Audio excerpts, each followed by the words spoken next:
December 21st, 1939. Along the Kola River, Finland. The air is a weapon.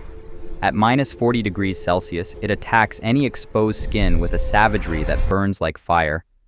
Every breath feels like swallowing shards of glass, the moisture freezing instantly in your lungs. The world is a silent, unforgiving expanse of white and gray.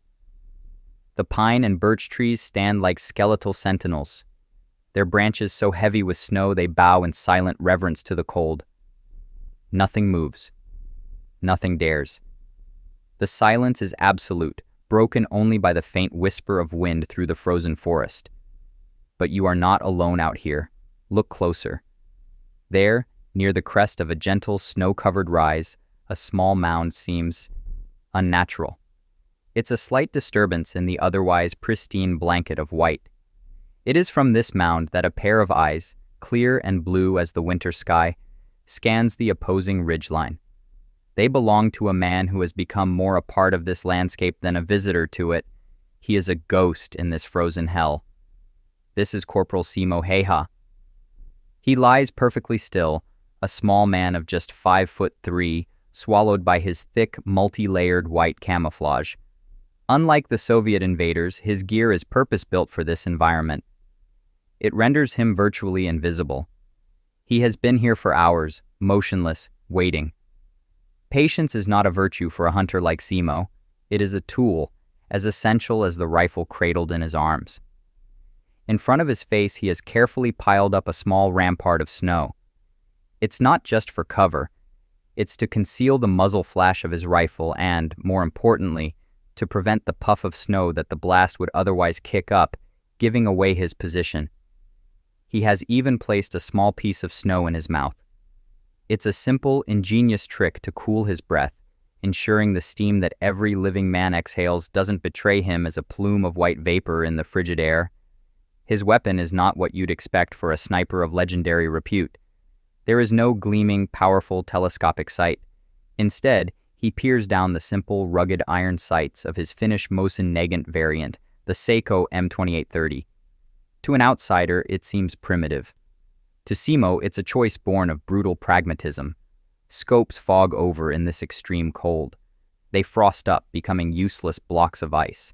The glass can reflect the low winter sun, a tiny glint of light that acts as a death sentence in a sniper's duel.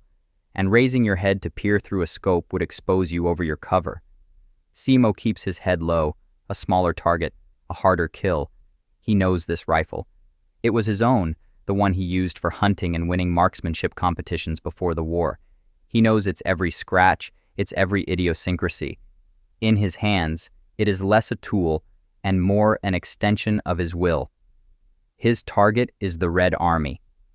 3 weeks ago, on November 30th, the Soviet Union, under Joseph Stalin, had invaded Finland with nearly 500,000 men, thousands of tanks and aircraft. They expected a swift victory, a parade in Helsinki within weeks. They called it a liberation. The Finns called it the Winter War. Outnumbered and outgunned, the Finnish army was fighting a desperate battle for its very existence. But they had one advantage the Soviets did not. They were born of this land. They knew its forests, its lakes, its brutal winters. They called this spirit sisu, a word for which there is no direct translation, but it means a blend of courage, resilience, and stubborn, grim determination. Simo Häyhä is the living embodiment of sisu. He is a farmer, not a professional soldier, but he is also a hunter. And across the river, the men of the Red Army are learning what it means to be his prey. They are easy targets. Their dark green-brown uniforms stand out starkly against the snow. They huddle together for warmth. They light fires. They move in clumsy, noisy groups. They are city boys, unaccustomed to the forest and completely unprepared for a war fought at 40 below. To Simo, they are like moose stumbling through the woods. His eyes stop. Movement. Far across the clearing, perhaps 400 meters away, a figure detaches from the dark line of trees. A Soviet officer identifiable by his map case and confident stride. He is pointing, directing his men. A fatal mistake. Simo settles his body, the rifle stock firm against his shoulder. He controls his breathing, the tiny piece of snow in his mouth melting slowly. He doesn't aim for the head. At this range, with iron sights, the chest is the only certain target. The world narrows to the space between the front post and the rear notch of his sight. The officer fills that space. Simo's finger tightens on the trigger. There is no hesitation, no malice, just the cold, detached calculus of a hunter. The rifle cracks, a sharp, clean sound that is immediately swallowed by the snow-filled woods. Across the clearing, the officer flinches, his body thrown backward as if punched by an invisible fist. He falls into the snow and does not move. Before the other soldiers can even process what has happened, Simo is already working the bolt, chambering a new round, his eyes already scanning for the next target. The White Death has claimed another soul. Panic is a virus. On the Soviet side, it spreads faster than the frostbite blackening their toes. The officer is down. No one saw a muzzle flash. No one heard the supersonic crack of the bullet until it had already found its home. The silence that follows is 1,000 times more terrifying than the report of the rifle. Where did it come from? From the trees? From a snowdrift? From the sky itself? A young private, no older than 18, makes a second fatal mistake. He stands up, shouting, trying to rally his comrades, or perhaps just screaming in terror. It doesn't matter. Simo's bolt has already cycled. The M2830 is an extension of his body, and his body is an extension of the frozen earth. The sights align on the new, panicked target. The rifle cracks again. The private collapses, a dark stain blossoming on the front of his winter coat. Now the chaos is total. The remaining soldiers break and run, scrambling not for cover, for there is none, but simply away. They are a disorganized mob, their military discipline shattered by an unseen, unknowable enemy. They stumble and fall in the deep snow, making themselves easy targets. But Simo does not fire again. The lesson has been taught. To continue shooting would be to risk revealing his position as they eventually zero in on the general direction of the threat. 2 kills are enough for this nest. It is time to disappear. He does not get up. He does not run. He simply melts backward, using his elbows and feet to push himself away from his firing position, deeper into the snow. He moves like a reptile, slow and deliberate, leaving a barely perceptible shallow trench that the wind will erase in minutes. He is a ghost haunting the daylight. He crawls for 100 meters before he even considers rising to a crouch, his head on a constant swivel, his senses alive to every nuance of the forest. The Soviets will recover. They will start firing wildly into the trees, spraying machine gun fire and lobbing mortar rounds in the desperate hope of hitting their tormentor. But Simo Häyhä will be long gone, already planning his next position, his next hunt. That evening, in a hastily dug Soviet bunker, the survivors huddle around a small, sputtering stove. The air is thick with the smell of wet wool, cheap tobacco, and fear. They speak in hushed, trembling Russian. They don't talk about the Finnish army. They talk about one man, a phantom. Belaya Smert, the White Death. The name started as a whisper, a rumor to explain the inexplicable losses. Officers disappearing from behind their own lines. Machine gunners silenced mid-burst. Patrols that walk into the white silence and never return. Now it is spoken as fact. He was here today, one soldier mutters, his eyes wide. I saw Ivanov and the lieutenant go down. No sound. They just fell. Another soldier, his face gaunt, adds, They say he is not a man. He is a spirit of the forest, sent to punish us. Their political commissar, a man whose job is to maintain morale and ideological purity, scoffs loudly. Nonsense. Cowardly propaganda from the Finnish fascists. There is no White Death, only a well-hidden sniper. We will find him. We will carpet the area with artillery, and he will be blown to pieces like any other man. But his words ring hollow. The men look at him, then back at the flickering flames, their faces etched with a fear that no amount of political doctrine can erase. They have seen what Belaya Smert can do. They know this is not propaganda. This is a death that comes on the winter wind, silent and certain. Back at the Finnish command post for the 6th Company of Infantry Regiment 34, a different kind of accounting is taking place. Simo reports to his commanding officer, the charismatic and famously hard-drinking Lieutenant Arne Juutalainen, a man nicknamed the Terror of Morocco for his time in the French Foreign Legion. Juutalainen listens intently as Simo, a man of few words, gives his report. He doesn't boast, he doesn't embellish. He simply states the facts. 2 more confirmed.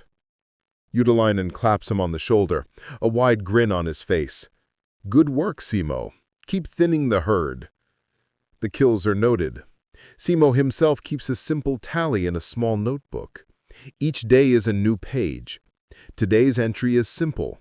The date, the location, and a few small marks. The tally is already approaching 100.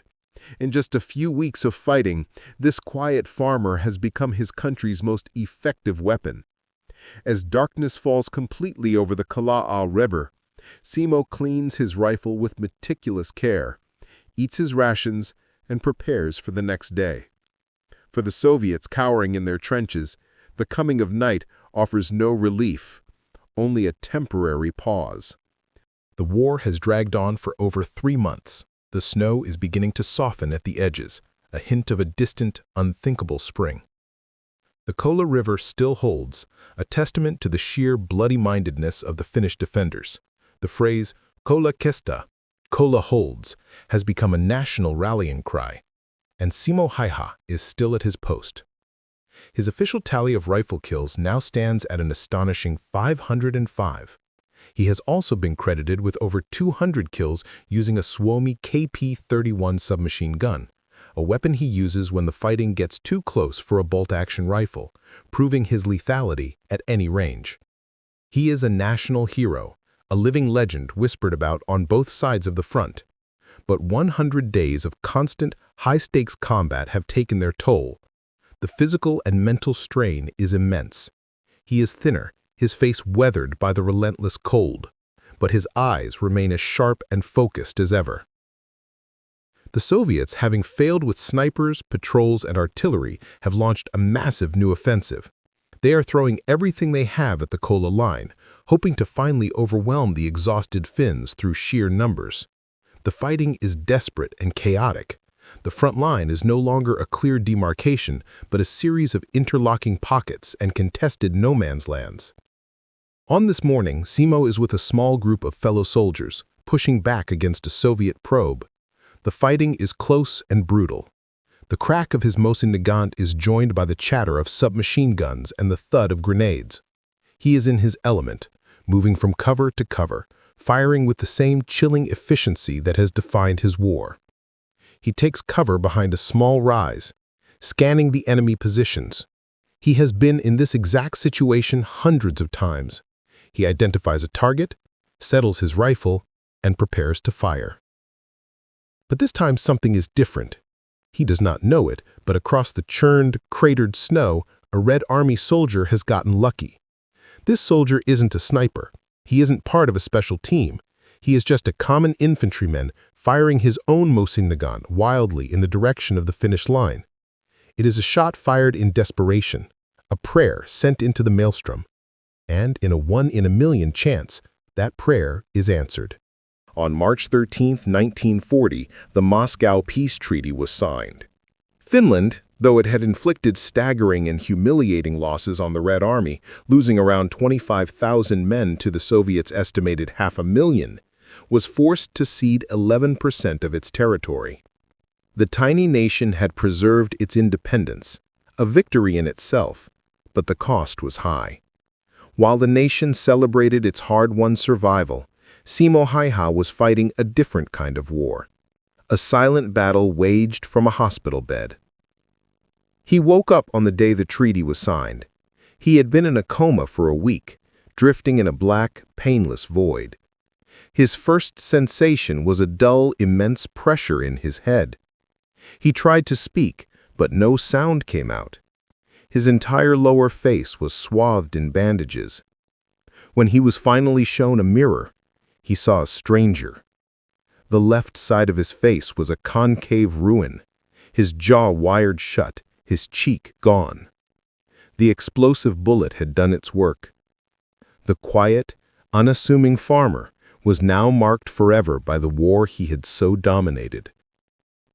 The road to recovery was long and agonizing. He endured dozens of surgeries over several years. Surgeons, using fragments of bone grafted from his own hip, painstakingly rebuilt his jaw. It was a miracle of medical science for the time, but the process was grueling. Yet through it all, Simo Häyhä displayed the same quiet, uncomplaining resilience he had shown in the forests of Kola. He never spoke of the pain. He simply endured. Sisu. When World War II reignited for Finland in 1941 with the Continuation War, Simo, despite his disfigurement, asked to return to service. His request was denied. He was a national hero, too valuable to risk, and his injury, though he would never admit it, made him unfit for the rigors of frontline combat. His war was well and truly over. Field Marshal Carl Gustaf Emil Mannerheim, the leader of Finland's armed forces, promoted him directly from corporal to second lieutenant.